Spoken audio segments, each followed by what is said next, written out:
આજરોજ સમગ્ર વિશ્વમાં વિશ્વ પુસ્તક દિન તરીકે ઉજવવામાં આવ્યો હતો। મહાન નાટ્યકાર શેક્સપિયરનો તારીખ 23મી એપ્રિલના રોજ 450મો જન્મદિવસ છે। આ દિવસ સમગ્ર વિશ્વમાં વિશ્વ પુસ્તક દિવસ તરીકે ઉજવાય છે। મહાન નાટ્યકાર કે જેમનો જન્મ અને મૃત્યુ દિન એક જ છે।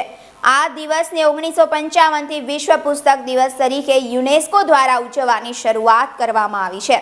આજે વિશ્વ પુસ્તક દિવસ હોવાથી BTV ન્યૂઝની ટીમે વડોદરા માંડવી સ્થિત મધ્યસ્થ લાઇબ્રેરીની મુલાકાત લીધી હતી, જ્યાં સેન્ટ્રલ લાઇબ્રેરીના સ્ટેટ લાઇબ્રેરિયન કૌશિક શાહ દ્વારા લાઇબ્રેરી વિશે મહત્વની માહિતી પૂરી પાડી હતી। લાઇબ્રેરીનું સીલિંગ વુડન સીલિંગ છે। આખું સ્ટ્રક્ચર સ્ટીલ સ્ટ્રક્ચર છે। 4 માળની આ લાઇબ્રેરી છે। લાઇબ્રેરીનું પુસ્તકનું સ્ટ્રક્ચર ફોરેનથી શિપ મારફતે વડોદરામાં લાવવામાં આવ્યું હતું, જે નટબોલ્ટ દ્વારા ફિટ કરવામાં આવ્યું છે। ફ્લોર બેલ્જિયમ ગ્લાસનું છે। સામે બારીની વ્યવસ્થા છે, જેથી વીજળી ન હોય છતાંય વાચકોને હવા ઉજાસ મળી શકે તેવું તેનું આયોજન છે। આખી લાઇબ્રેરીનું માળખું અમેરિકામાં તેની સંસદની લાઇબ્રેરી ઓફ કોંગ્રેસના આધારે આ ડિઝાઇન બનાવવામાં આવી છે। લાઇબ્રેરીમાં દુર્લભ જૂના સામયિકોના બંધાવેલા વોલ્યુમ્સ સાચવીને રાખેલ છે। 1857 વર્ષનું જૂનું સામયિક સ્ત્રી બોધ, જેના લેખક વેરિયસ છે। આ સામયિક દેશની પરિસ્થિતિને સુધારવાના મુદ્દા સહિત વિવિધ મુદ્દાઓ પર આ સામયિક પ્રગટ થતું હતું। આ સ્ત્રી બોધ સામયિકના 1857થી 1946 સુધીના તમામ અંકો સેન્ટ્રલ લાઇબ્રેરીમાં ઉપલબ્ધ છે।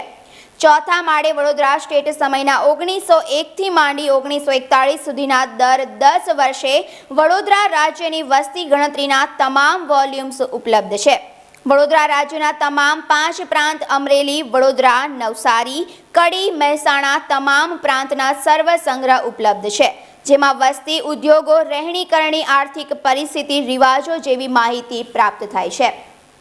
વડોદરા રાજ્યના તમામ ગામોની ડિટેલ, વસ્તી, દેહજાળો ઉપલબ્ધ છે। સાથે 1808નો પુસ્તક સંગ્રહ પણ ઉપલબ્ધ છે। અલગ અલગ જગ્યાએ વડોદરા રાજ્યની લાઇબ્રેરી પછી 1910માં સયાજીરાવ મહારાજે આ સ્થળે લાઇબ્રેરીની સ્થાપના કરી હતી અને લાઇબ્રેરીના પ્રથમ લાઇબ્રેરિયન અમેરિકન હતા, જેમનું નામ વિલિયમ ગોર્ડન હતું। 3 વર્ષના કરાર પર તેઓ અહીં ફરજ બજાવતા હતા।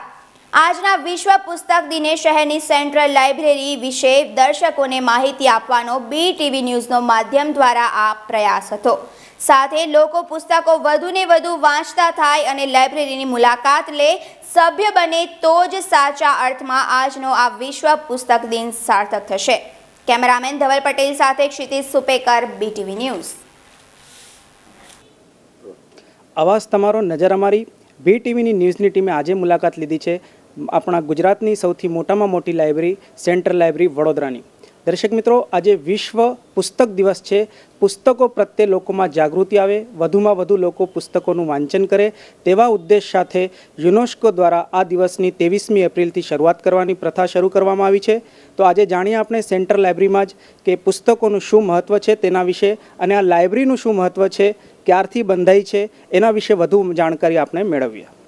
ભૂતપૂર્વ વડોદરા રાજ્યના વિઝનરી મહારાજા સયાજીરાવ ગાયકવાડ સાહેબ પોતાની અમેરિકા અને યુરોપની મુલાકાતો દરમિયાન ત્યાંની સાર્વજનિક ગ્રંથાલયો ત્યાંના એ જોઈને બહુ પ્રભાવિત થયા અને ત્યાંની પ્રજામાં જે જ્ઞાનનો પ્રસારમાં આ સાર્વજનિક પુસ્તકાલયો ઘણી મોટી એની ભૂમિકા રહેલી એમને જોઈ। તો પોતાના વડોદરા રાજ્યની પ્રજા પણ આવા પુસ્તકાલય વડોદરા રાજ્યમાં હોય તો એની પ્રજા કેળવણીમાં આગળ આવે, એવા ઉમદા ખ્યાલથી વડોદરા રાજ્યમાં એક પુસ્તકાલય આવું શરૂ કરવા માટે એમને વિચાર્યું અને એના પરિણામ રૂપે વડોદરા રાજ્યના વડોદરા મુખ્ય મથકે એમને સેન્ટ્રલ લાઇબ્રેરી, કે જે હાલની મધ્યવર્તી પુસ્તકાલય તરીકે ઓળખીએ છીએ, તે માંડવી વિસ્તારમાં આવેલું છે, તેની સ્થાપના થઈ। બાંધકામની શું ખાસિયત છે? આ લાઇબ્રેરીને બાંધકામની ખાસિયત તો એ છે કે તે સમયે આ લાઇબ્રેરી નું ડિઝાઇન અમેરિકા ખાતેની લાઇબ્રેરી ઓફ કોંગ્રેસ, કે જે ત્યાંની સંસદની લાઇબ્રેરી છે, એની ડિઝાઇનને આધારે લાઇબ્રેરી તૈયાર કરેલી અને અહીંયા ઇલેક્ટ્રિસિટીનો હતી નહીં, તો એ દ્રષ્ટિએ ધ્યાનમાં રાખી અને આ 4 માળના બિલ્ડિંગમાં સામે હવા ઉજાસ રહે, સૂર્યપ્રકાશ કાયમ રહે એવી વ્યવસ્થા તમે અત્યારે પણ જોઈ શકશો કે અત્યારે પણ લાઇટો બંધ છે છતાં પણ સામે હવા ઉજાસના કારણે